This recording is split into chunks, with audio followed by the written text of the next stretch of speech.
Welcome everyone to the Ops Show. I'm your host, Tristan Pollock, and we have a great show for you today, probably one of the best ones yet.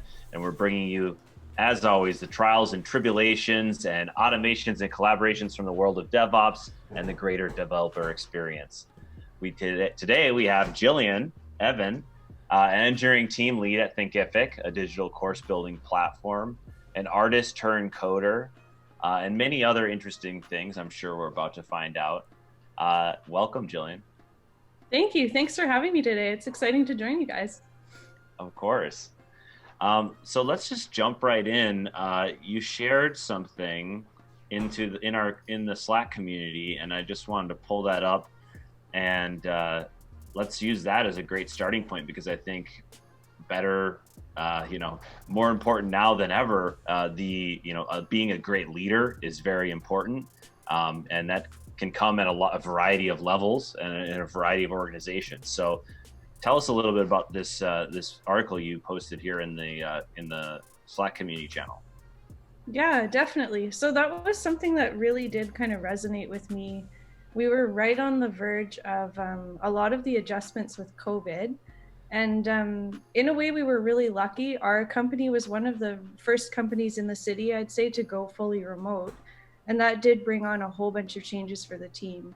And it meant that I was having to kind of juggle a lot of like my stresses and uncertainty about how to work. And I was noticing the same in a lot of members of my team. So when I found this article that was presenting resilience as basically an internal tool that protects your ability to grow and your ability to provide for the people around you, I thought there was some really interesting stuff there that really helped me kind of switch my thinking around to get geared up for this weird new world that we're living in. Can you unpack that a little bit more? When the article talks about resilience, I obviously haven't read it yet. What's it calling to action as far as the core value proposition for how you think about leadership in your teams? I think a lot of it has to do with recovering from uncertainty and stress and being able to keep yourself sort of centered in the middle of a bunch of new stresses and unknowns.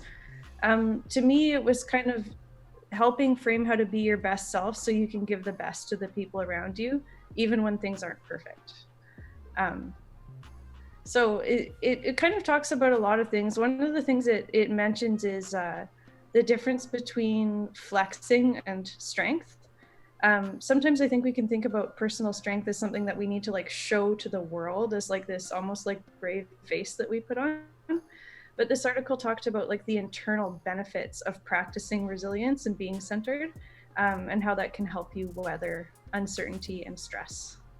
Got it. So essentially, one of the things I hear, I guess, in that, but this is definitely biased by my own perspectives, is I believe a lot in sort of stoic leadership, as well as servant leadership. And one of the things that Stoicism is well known for is just generally, try to influence the things you can change and know which ones you can't. So similar concepts in that, but resilience is building in more of that idea of, well, where is your energy better spent, internally focused or externally? And flexing certainly is not necessarily the most productive thing for a group, I would imagine. Yeah, I think not. I think in a lot of cases, since people are smart and teams perform best when they're leveraging each other's basically good traits like knowledge and being able to problem solve and being able to contribute feedback when we know something's not working. I kind of think the time of like putting your foot down and being a strong leader and sort of like hammering your team into a certain direction, I'm not sure it really applies, at least in the people that I've worked with, because they're smart, they love what they do, they have this innate drive to do a really excellent job at their work. And I just find myself connecting a little bit more with wanting to foster collaboration and make sure that I'm there to facilitate and be present with that, rather than trying to like really put my foot down and like discipline anything that people are missing. I don't really find I've had to do a lot of that. Yeah, that's good feedback. What about when it comes to outcomes? So generally, like what I hear is there's a strong belief that the group will get to the outcome. We've looked a lot at things like Holocracy, as different models for how to get groups collaborating in a relatively autonomous way where, you know, there's a lot of independence. One of the challenges is when you look at that, which is almost the polar extreme opposite of something like a matrix-oriented organization, is you know, you balancing autonomy with accountability, right? So how do you think you need to build the sort of frameworks for accountability into that dynamic? Because obviously there's a lot of emphasis on the facilitation, the collaboration, but as we've seen from, you know, some feedback on things like the Spotify model, you know, there's certainly, it can also be chaotic if, you know, everybody has a voice and nobody is a clear owner of the outcomes. How do you think that factors into the resilience model that you're describing? I think accountability is an interesting one, because what I've found is that if I encourage this idea of accountability being to the team, it tends to be most effective for people, especially if they're motivated to be team players in the first place. So there's a real difference between hearing, you didn't make this number of velocity points this sprint, and when you let that slip, or you didn't let us know that you were blocked, or you didn't reach out in pair when it was offered, it had this effect on the team, and it meant that this happened for the team. And here's some context around some of the consequences of that. So I think there's a way to kind of continue to almost like feed that inspirational side of a person while making it clear that the accountability is really to the people around them, to the business around them. Like, how do their actions fit into that? Rather than like, I'm displeased with you because you didn't like hit this target, if that makes sense. So you're facilitating that awareness. You're opening up their perspective to say, hey, I understand there may be things individually for you that made it challenging for you to achieve this objective or commitment that you made. You know, what I want to share with you is here's how those around you are impacted by that. Definitely. I think I connected a lot with Netflix posted an article about how they're doing their management culture a while ago, and they really championed this idea of context over control, which essentially it shows a lot of respect to each individual who's a problem solver and who cares about what's going on. It means that rather than kind of controlling what's happening, you're exposing why certain things are really important and why certain things need to be considered. And I think without doing that, sometimes as managers, you can be really frustrated that the wrong things are being prioritized or not considered, because sometimes people don't quite understand like how their actions are factoring into the larger company. And the more that you make a habit, I think, of exposing your team members to the reasons why you're making those decisions and asking for those things, I think it really changes the relationship from one of like, I guess, discipline to one of really understanding what's going on. Yeah, that makes a lot of sense, because you're basically giving them the avenue to really, you know, they understand. I mean, it's a communication led management strategy where with a lot of transparency. And if I know what has expected of me, and I know it's more of in a collaborative way, like, you know, these are the things, but it's not like this like bad shame sort of inducing thing, then that can empower me versus make me pull back away from the team. Yeah, and in a way it can reaffirm each person's value. Like if I say to somebody on my team, I was really relying on you for an accurate technical estimate on this because you're so strong in this. These are your skills. Here's how I've seen you perform here and here and here. And this is really what I'm needing from you, and this is why. I just feel like most of the time people rise to the occasion. It's kind of a wonderful thing. Like when people have that respect and they know where they're fitting within the team and why you need them so much, I feel like most people step up.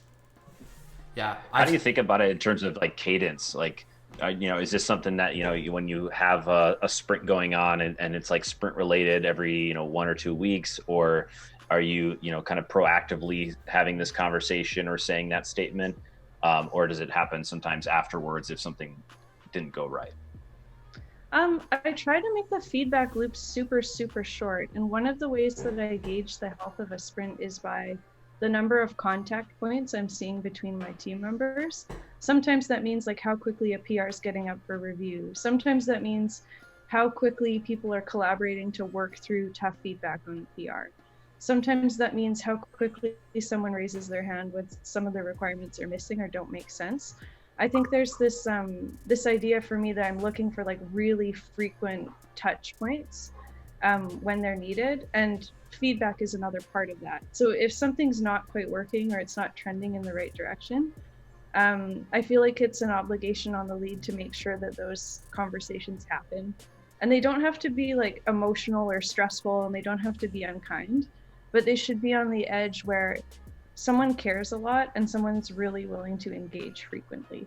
And I think that's one of the things that a lead needs to demonstrate for their team. Yeah, I've seen this a lot. And one of the other things I think I've seen quite a lot is on the polar opposite. I mean, it's obviously easy to think about achieving the objective successfully, but how does failure play into this, and what are the notions that somebody has of failure? Do they recognize it, and how do you bring awareness to that while also normalizing it and presenting it as an opportunity to say, hey, look, this failed, that's okay. One of the things I commonly see in engineering teams is an intention to do well over the long term, this idea of building something right. And especially in earlier stage businesses, it can be really hard to build things right. You have to just start with the assumption that you probably won't, because requirements are going to change. Your customers are going to tell you that you built the wrong product. Have you thought at all about how to frame that or communicate that? Because that's one of the things I see so many engineers struggle with, even senior engineers, is this idea of how do I compromise on my intention to build this right for the long term, while also recognizing that I need to iterate and stay lean and get to this place where I know what right actually means, and failure is part of that process. Totally. I feel like one of the most beautiful things about most programmers I know is this incredible willingness to understand things deeply, and that plays into failure and success as well. So what I've noticed at times when I was an individual contributor is, if I think about success as I know what I need to do to succeed, and there's certain inputs I need to plug into this algorithm to give me what I need to do. And if some of those things are missing, I can crunch that algorithm. I can crunch it, and I can crunch it, and I can crunch it, and I can stay really stuck. And I might still have no idea what the outcome's going to be. And I think that very often when you go into discussions with developers around why something failed, what I end up finding is that some important piece of context that they needed to make a decision or move forward on something was actually missing. And so if we can debug that situation and talk about it calmly, and talk in terms of what was missing for you, like why did this fall? Like, talk to me about process, talk to me about people, talk to me about what was going on for you personally that day. If you can bring it down to actual reasons why things weren't moving forward or things that were missing, I think you can talk through failure like an interesting problem to solve on the next iteration, rather than like a blame-ridden, shame on you. Yeah. Yeah. I like the curiosity side of that. I think I often feel like that's, there's kind of curiosity and there's judgment. And if you go more towards the curiosity line, then it allows you to come at things in a much less accusatory way and actually discover things and learn from things. And, whether that's a disagreement or a failure during a sprint. Totally. And that doesn't mean it's all marshmallowy all the time. Like, sometimes what you discover is that the same reason for failure has happened like several times, or it's a pattern, or it's happened over and over again. And there's times when it really stays in the zone of like, this is interesting, let's work through it, and the next time it'll be great. And there's other times where you have to have some different discussions about like, is there a deeper reason why you aren't able to shift this? Like, what's going on? What can we change around you to help you out? Some problems are a little bit easier to solve than others, for sure. And some of the hardest ones are those things that really are like quite intertwined with our personal stuff. And I guess this is one reason that resilience article also resonated with me. In some ways, it's about the importance of keeping yourself strong so that you can do that work and fix the stuff that's really hard to fix. So it all gets kind of deep. Yeah, it does. What I like about what you're saying is like technology actually sounds like the easy part, right? I think a lot of times technology is the easy part, and there's a lot of really well-established principles, even with the advent of new technology. And I think a lot of that just needs to fade into the background sometimes, because The more you can understand the context, like you said, and if the context is to take a simple approach, then you don't have to load all of this technology into the equation. The algorithm doesn't get inflated with so much of this technology, and you can really just work through the core things that are going to drive the team and the individual forward. Definitely. It's a little bit more high level, I guess, than at the implementation layer. Like in a way, it's very much talking about conceptual reasons why a project happened, and like how are all the things fitting together, and how did the communication factor in. It's really about stepping back from the implementation piece, which is kind of like what the sprint is, I guess. And then at the point of having these discussions or deciding that we need to stop while we're working and have this discussion, it's an invitation to kind of think at a different level, I guess, than that really detail-oriented kind of like getting stuff done level. Yeah, I mean, I'd love to dig in a little bit deeper around some of the implementation stuff, because I think that's where there's also a lot of like transferable learnings as well that are maybe just a little bit more tactical or hard in how they're defined, that other people could learn from your experiences on. You mentioned a couple things like sprints and story points and velocity and contact points. I'd love to understand a little bit more about how you implement, I assume, your process of Agile to keep a team on point, and sort of what are the KPIs that you would either measure sort of intrinsically or measure objectively, as well as what do you communicate to the team around expectations? Like, are canceling sprints okay within your organization in sort of the purest form of Agile, or is this more like the expectation and burden is on the managers to make sure it's well defined? These are some of the areas where I think a lot of times there's different ways of working and different expectations for every team. Very much so. And I think that every company's implementation of Agile and what a sprint looks like is really, really tied to the customer's expectation around like the delivery lead time and when things are released. And in some places, there's really need to be released on a certain date. Like I've worked in places where you would take on a contract with a bank and everything would be set in stone 6 months in advance. And then you would take that on and it had to be like fully released like on the date. And there was really, really no room. And there was really like a good real life reason why there was no room. So sprint planning looked a lot different in a place like that than in a place where at my current place, we are very, very data driven in what we actually spend our dev time on. So we almost always build a really small subset of a feature based on very direct user research. And then we spend a whole bunch of time talking to them about it and figuring out what the value is to them before we decide whether we're going to build it or not. And it's very iterative, and it's kind of cutting edge in a way, I guess, in terms of how we're working for them. And so there is less of an expectation of a really hard date. So I think that needs to be tweaked a little bit based on the needs of the organization. I hope that my implementation of Agile is really vanilla. I think everybody hopes that theirs is really boring. Yeah. But basically it consists of like 2 grooming meetings a week tends to be what I like to have in my team, depending on the number of people in the room and thus the number of tickets that we need to groom. It can be between 30 and unfortunately 45 minutes if we have like 10 engineers in the room. Yeah, sometimes you just need more work in the queue.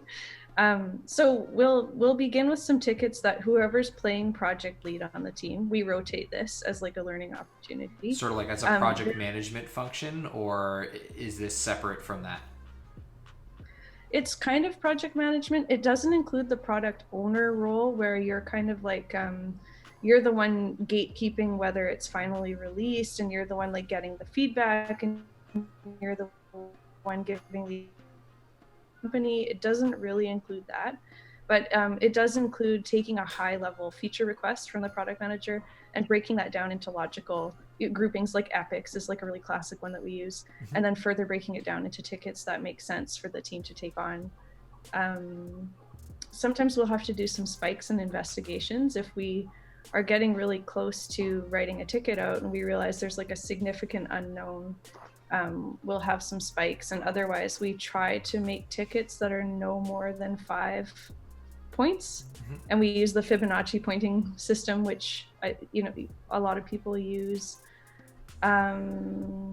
We try to put roughly the same number of points per sprint in, unless our resources change in terms of who's in the room. And we try to just kind of beat our personal best every time, or keep it like sort of within what we know that we can deliver. That makes sense. Well, tell me, I'm not as familiar with the Fibonacci side of it, but I know Fibonacci at a higher level mathematically in nature. Can you go deep just for a second on that? Yeah, it's basically so we feel like we're cool. But to give a really kind of basic example of how we point things, we'll have a ticket, we'll look through all the requirements and the acceptance criteria on it, and we'll get a sense of its complexity, both in terms of actually writing the code. Maybe it has a huge like testing requirement that might inflate the points a little bit. Maybe it has some additional deployment requirements that might inflate the points. But all that stuff aside, what we would say, okay, we're going to point. We go 3, 2, 1. If we were in a physical space, we would like hold up fingers. If we're on a chat, which we are now, we just kind of like put our estimate in Hangouts all at the same time. A 1 point would be like fixing a typo. A 2 would be something like a pre-built shared component is now added to the page and wired up, like a button click, something really simple. A 3 might be something like adding a new property to an endpoint and then making use of it in the front end. It's slightly more complex with a few moving pieces. It might take a developer about a day. Out of 5, there's a big jump. It might take a developer more like a week. And then we don't talk about 8s. We don't do them. I like that. Anything over than a week, anything more than a week is too long of a feedback loop in most teams. So I really like that you set an upper limit on that. Have you ever considered something like, it's commonly called like an ICE score or a R.I.C.E score? One of the things I've seen is it's not as typical within engineering circles, but engineering teams that are typically like slightly more product centric or lead a little bit more towards having a collaborative method with product management or product design will often use ICE as a way to enhance the estimate. So you factor in the if there's a big user base, there's reach, but sort of let's put that for a side. There's sort of impact plus confidence divided by effort or ease, and what that does is it also factors in essentially what you think your most impactful work is, and creates a counterbalance to the technical complexity score within the. So you could use Fibonacci within the effort assessment. And then you basically take your impact plus your confidence divided by the effort. And what you should get, ideally in a perfect world, is the thing is that's going to be the most impactful for the least amount of effort will rise to the top. That is so cool. I'm going to make a note of this now, because this is actually the answer to a question we've sat there musing about in many meetings on how to solve. Like, I feel like you just gave me something. Well, I hope that's helpful. I mean, it has drawbacks as well. One thing to be mindful of is it can be stressful and challenging for an engineer who's very much in implementation and technology, who's thinking that through, to also consider the more strategic and softer side of the impact and confidence piece, because it's like, well, does this really move the needle? But it's a really good exercise, I think, because what it does is it draws your engineers more towards product involvement, where they're more capable of providing clear feedback and collaborating with project strategists, designers, people who are more on that side. And it also brings them more into the implementation conversation and creates a counterbalance where just because something has been prioritized doesn't, as the next most important thing, doesn't mean that it should be the next most important thing if it's a huge amount of effort. Also, if something is a huge amount of effort, it doesn't mean that it's the highest priority for the engineering team as well. And I think it's a really interesting way for just these two groups to feed into a shared algorithm, to use your mental model and come together and have that conversation, right? I absolutely love how that frames that and would encourage developers to think about these other pieces. And I love how that would call them to understand parts of basically context that they may not have considered. We often talk about trying to really limit what we're thinking about in terms of sheer technical complexity. And when you talk about this, it strikes me that a lot of things are missing when we insist on that. So I'm going to be looking more into this. I love that. I love it. Yeah, it's a good strategy that I've used. And the other thing it offers is the ability to then influence your engineers around that frame of thinking that we were talking about earlier, where it's, by default as an engineer, I want to think for the long term. But if you think about impact and reach and confidence within the context of your journey over many years, you can now start to isolate complexity and say, hey, look, if we build it this way now, we don't overcommit to this technical direction, we can get that data that you said is so important to your process, right?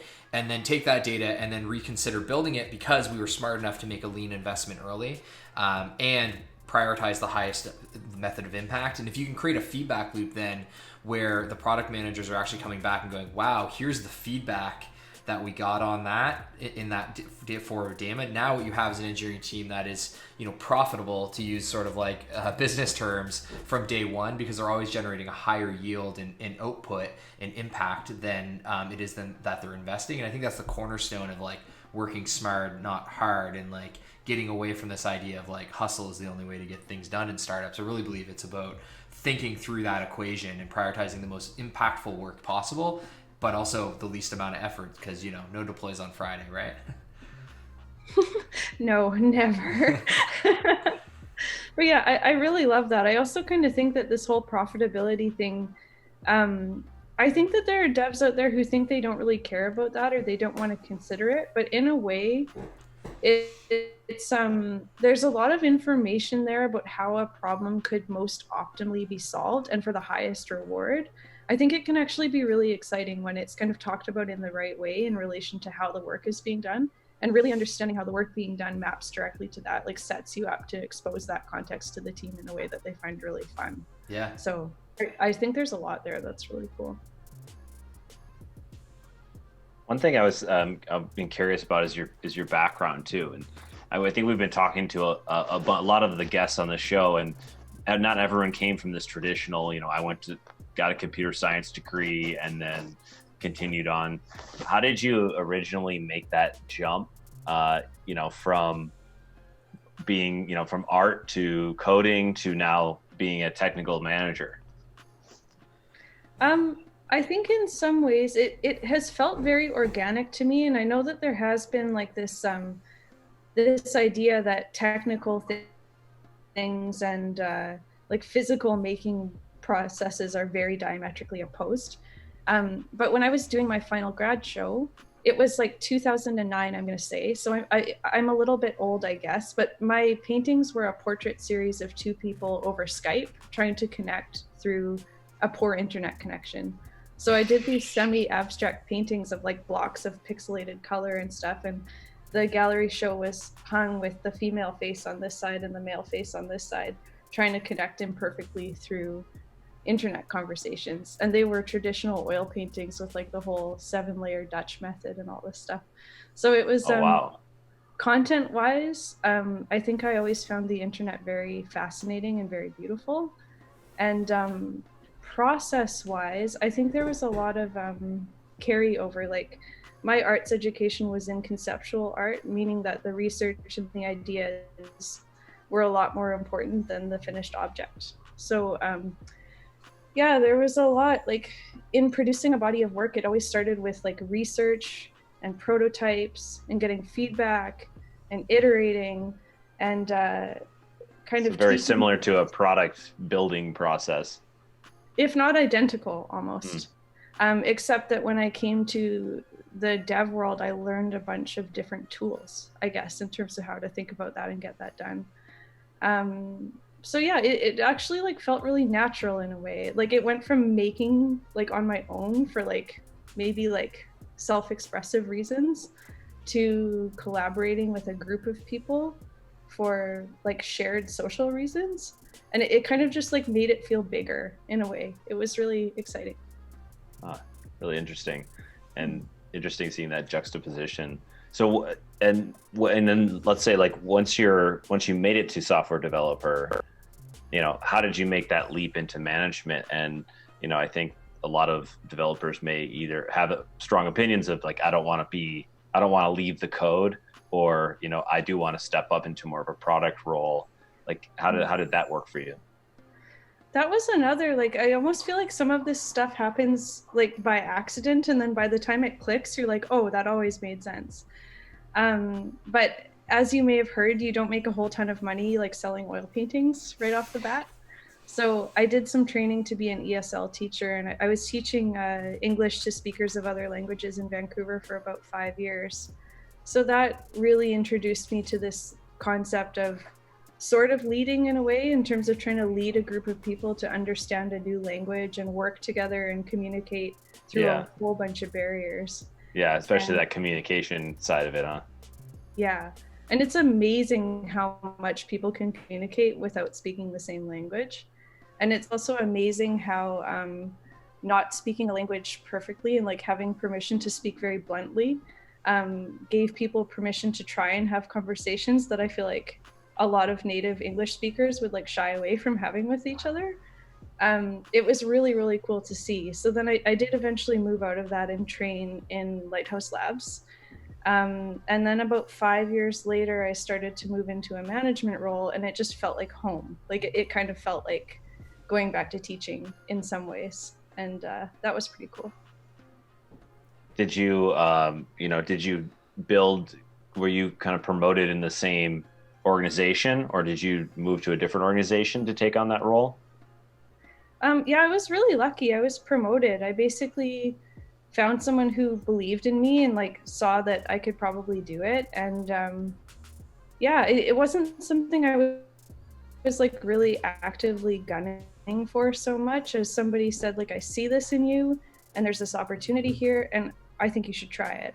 And it felt like a little bit of a push at the time, and it felt a little bit scary, but even like a couple of sprints in, I was like, oh yeah, I'm never going back. Like, I love this. Okay. Yeah. And when did you first get a little touch of DevOps? Because you said something really cool when we were talking earlier, where you're like, DevOps is a metaphor for making things work together. So I like this just overall, collaborative mindset that you have really grown and nurtured within yourself. When did you first touch it? And then how did you get more comfortable with that, like the culture side of DevOps? I was kind of pushed by a friend who, like, we have a lot of like big ideas types of discussions around web development. His name's Aaron Dufall. He teaches at Lighthouse Labs right now. And he is this like huge, like big ideas thinker person. And we were talking about how teams work and how to avoid burnout in people and how to essentially like look to improving the process to make it work for the people rather than like, disciplining the people into some kind of process. And he said, I think you should read this book, the DevOps Handbook. So he introduced that to me. Again, we're talking about it and he's like, you should do a lunch and learn. I'm like, I can't talk in front of people. He's like, do it. Like, so I had like a really, really good nudge from someone. And then as soon as I started reading into it, it gave me like vocabulary and concepts that I could really use to talk to other people about this stuff about. It was stuff I was just kind of organically thinking about, and he like armed me with concepts and mental models. That's the book. That's the one. That's the one right here. Yeah. That started it all. Yeah. By Gene Kim. Yeah. Gene's written a lot of great books. I've also met Jez Humble, who worked with him on Accelerate. I mean, there's a lot of great thought leadership that comes out of this camp. I think generally one of the things we've observed is a lot of the concepts within DevOps, especially the tools, they were built for larger organizations out of the gate, and they've sort of been promoted by large organizations. There's almost like a translation that needs to happen as you take those and bring them into smaller teams, especially like with the technology side. Like, let's just throw Kubernetes under the bus on this one. But like there's a willingness and an interest by all parties to try to make these things more accessible. And I think that's really at the core of this. And like, I think the preconceived notion for the mental model of DevOps is it's tools and then it's like processes and philosophies. And I like to invert that and go, look, it's processes or best practices, it's philosophies. Actually, it's philosophies, best practices if we follow the AWS model, but then tools. And I like to think a tool's job is to embody those first two things. Like, a tool shouldn't exist unless it embodies those first two things. But we definitely, within this developer world, have this technology first mindset sometimes where we start with the tools and then work backwards on the process and the best practices. But I think that's the main lens that I've seen that comes out of that camp of people who are thinking through what is DevOps and how can it enable people. And what the soundbite I like to throw out there is, DevOps is about being a 10x engineer, not one person who's 10 times better than everyone else. One person who helps 5 people will be 2 times more productive using a tool that embodies best practices and philosophies that align your development team's work with the objectives of the business, so that there's a shared set of expectations between dev and ops, or even sometimes dev and business, about what it means to be successful. The point that you made about story points is another great example of how you can bring these ideas over. But I think more and more and more, because of the complexity of the tools that we're using in our software careers, and I don't know about you, but I remember when FTP was DevOps, right? But like the more and more these tools get complex, the more we have to think through how do we then translate them into our teams, so that they're not carrying the full burden of these, relatively complex, and now more often distributed systems, which are just going to make it harder for them to achieve the thing that they want, which is to deliver something that aligns with the sprint goal, and they hit the number of velocity points so that that commitment to their team is honored, right? Definitely. I think as developers, sometimes there's like this point of pride in being able to wield a really complex tool. Is that the flex thing that you were talking about earlier, maybe? Yeah, I think that might be a big part of it. And I was reading an article the other day where a developer was kind of talking about being frustrated with like poorly formatted questions on Stack Overflow, and how, they're contributing the time, they want like good questions there, but in the process, he coined the term losers for people who had a hard time like figuring these problems out. And I think it's a real shame if you're kind of in this camp where it's a point of pride to use things that are really hard to use, and you insist that the right thing to do is to make other people use things that are hard to use. I feel like you're on the wrong side of history if that's your argument. Yeah. I feel like what history has shown is the easier you make it to bring in more people who think differently and want to collaborate, the stronger and more mature your discipline becomes. Yeah. And so I'm really happy to see this approach of making things more accessible to more people. I'm pretty sure, you're on the right side of history if that's your approach. I love that. It's more inclusive, right? And for the next 40 million developers, they're not going to know about, stacking servers in closets and running them off of, blowing power breakers and stuff, because we have AWS. And the next generation is not going to know about AWS because we've got Kubernetes. And these things are adding more and more abstraction to core principles. And I think we're now at this, especially our generation right now, we're at a tipping point where I almost feel like the engineering leaders, and I'm glad to hear you talk about this too, like the engineering leaders of today really have to invest into counterbalancing that momentum into accessibility, because we definitely run a risk of perpetuating the complexity of software development to make it less accessible to the next 40 million developers who come after us. And I would hate to see that be the case, because I know what software engineering has offered me as a high school dropout, self-taught, and the fact that it was accessible to me is the only reason I now have the career that I do. And I think about my son and the people who come after me, and I'm like, look, I don't want you to have this huge burden where you must go through some educational process, computer science, just to be able to be efficient. And as much as I know the word engineer is sort of meant to reserve some level of professionalism in most industries, I think right now within software development, the thing that's magical about it is anyone can get started with it. Anybody with a computer and an internet connection can build a career by solving interesting problems on the internet. I totally agree. I think we do ourselves a disservice if we insist that the barrier to entry is hard, and that we kind of deceive ourselves into thinking that the barrier is really like the geniuses get in and all the idiots stay out. I think that's such a mistake, and I think it has so many implications to keeping minorities out of all different kinds, even if we're just talking different learning types, or we're talking different class backgrounds where you don't have an electrical engineering degree and you can still figure out the craft of web development like perfectly well. There's a lot of hidden privilege in that kind of thinking, and there's a lot of beauty and disruption in simplifying tools and making these core principles intuitive by building tools that just make sense. Yeah. So what you guys are doing with CTO.ai looks really exciting, by the way. Yeah, thanks. I mean, really that's sort of our core like belief is like we can make DevOps more accessible. We obviously thought a lot that the move to remote work was coming. We didn't expect to advance by 18 months and 18 days, but it's here. And our partnership with Slack is really a bit about believing that Slack is now the center of communication and collaboration. And we're trying to think through how do we reevaluate our assumptions about the developer experience while not losing things like the terminal that make it really beautiful. But then how do we bring those developer experiences to a place like Slack where communication and collaboration happens, and naturally we can be more collaborative or more inclusive of those who are maybe less technical.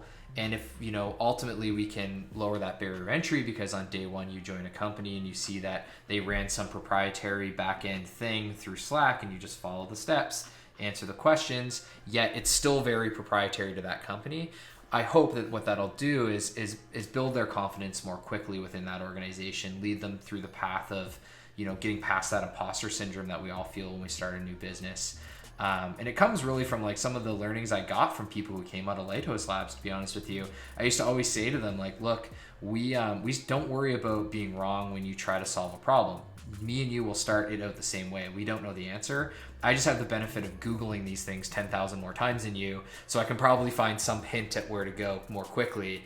But aside from that, you're probably going to get there much faster than me. So don't worry about whether it's senior or junior. Let's just kind of try and level some of the playing field here a bit, because creativity is one of those things where it can be applied, and your perspective as somebody who doesn't have all of my preconceived experiences but also not my biases is probably more important to solving this problem than anything I could imagine. Your day one experience in any new business is always, you see all the rough edges where the people who have been there for 5 years don't think about it. So I think there's a lot of great principles that can be applied across the developer experience just by taking these core tenets of accessibility, trying to be intuitive, not overcomplicating things. And it leads us to a better future where more people will be software developers. And that's great. Definitely. And even bringing it into a forum like Slack, like I think one of the reasons people, like, we love them and we hate them, but people essentially love their chat tools at work because it's like play. Yeah. It's kind of like when you ride your bike to commute, like your first introduction to that thing was play. And most of us were introduced to chat for fun because the internet was like magical and it was the 90s and my God, you can chat. Yeah.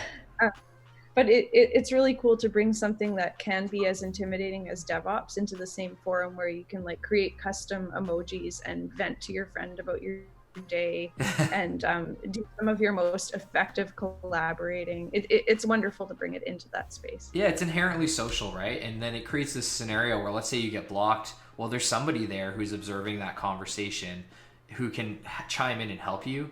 And if you apply that to the physical world, well, the barrier that you have to get over as a junior engineer is to go tap that senior on the shoulder and be like, I broke the build, what do I do, right?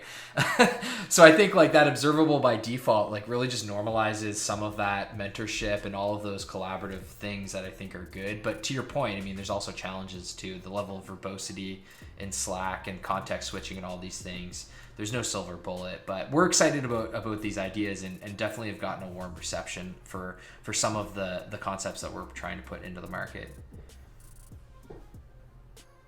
Well, I think that brings us to a natural stopping point, but Jillian, do you have any other shout outs, links you want to drop? Where can we find you? Yeah, you can find me. I don't have like a huge social media presence, really. I do some of my weird art stuff online. On Instagram, I'm Jillian.Evin. If you look at Saatchi art online, I have some paintings there that are like more serious. But again, you can look me up under Jillian Evin on Saatchi art. I guess other things that I kind of was like hinting at but didn't call out by name were books like Radical Candor, in terms of caring deeply and engaging really directly with teammates and solving things like kind of in real time. Nonviolent communication is another thing that I think everybody can always read about. And thanks so much for the time today. It was so enjoyable to talk to you guys. And I learned about R.I.C.E. Yeah. Cool. Well, happy to help. Thank you. Yeah. Send me over all those links. We'll put them into the description. And that's it for the Op Show today. Thank you, Jillian. Take us out, Kyle. All right. Thanks, everyone. Amazing job, Jillian.